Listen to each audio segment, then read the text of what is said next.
সাংবাদিক সমিতির উদ্যোগে বার্ষিক বনভোজনে করমজলে এসেছি। আসলে করমজলের ভিতরে কি কি রয়েছে সেগুলো আমরা আপনাদের সামনে তুলে ধরার চেষ্টা করব। আমরা এখন শুরুতেই করমজলের তীরে এসে পৌঁছেছি। আমরা এখন এখানে বোট থেকে নেমে করমজলের মূল স্পটের ভিতরে প্রবেশ করব এবং বিস্তারিত আমরা আপনাদেরকে দেখানোর চেষ্টা করব। আপনারা আমাদের সাথেই থাকুন।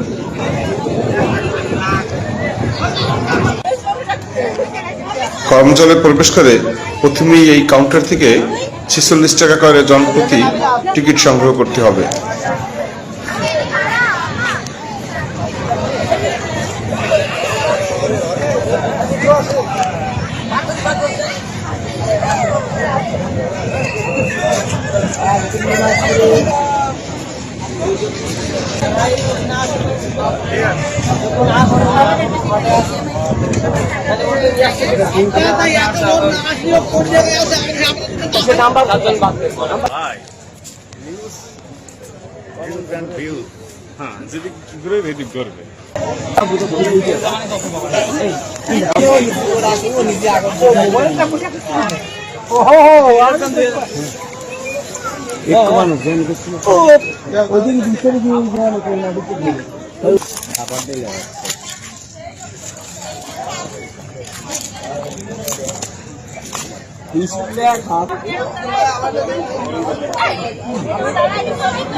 এটা কি বট গাছ? চমৎকার বট গাছ নিচে ঠান্ডা, প্রচন্ড হিমশীতল ঠান্ডা।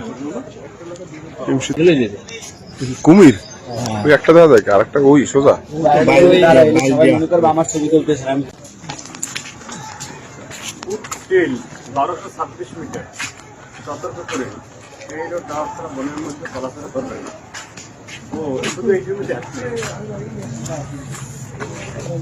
বোঝে নাই।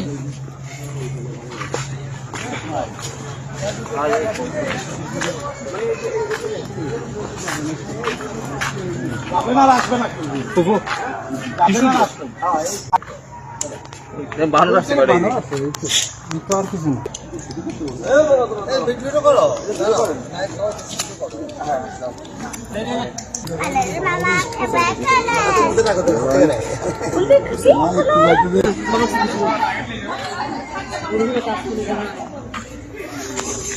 তুমি নাও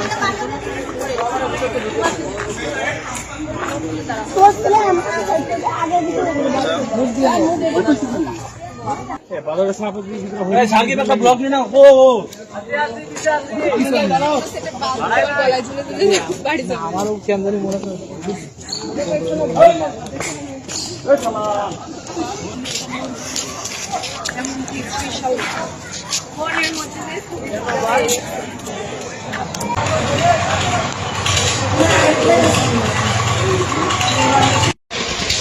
আমরা করমজলের ওয়াচ টাওয়ারে আমরা যাচ্ছি। আমরা যদি আপনাদেরকে দেখাই, এই যে কোকরাডাইল টাওয়ার, করমজল সুন্দরবন।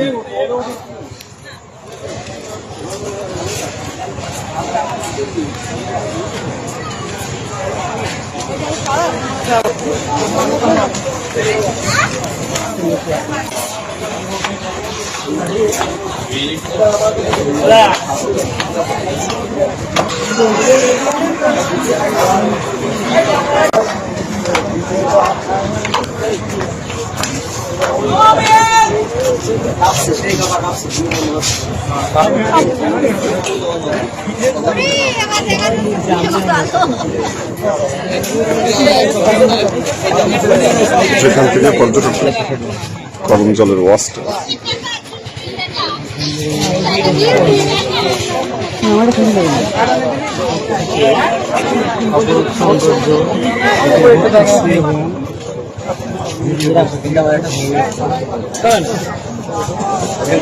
छोटा और